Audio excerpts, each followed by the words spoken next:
Aí galera, mais uma saveira sem finalizada. Essa aqui a gente montou uma suspensão de meia polegada.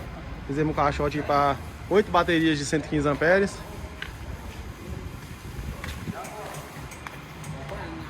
Aí galera, ó, finalizamos o serviço dessa saveira. O cliente não tá no Brasil, tá em Bruxelas. Um abraço aí, Eduardo. Ficou topíssimo, cara. Não precisa estar aqui para ver, mas vamos te mandar esse videozinho.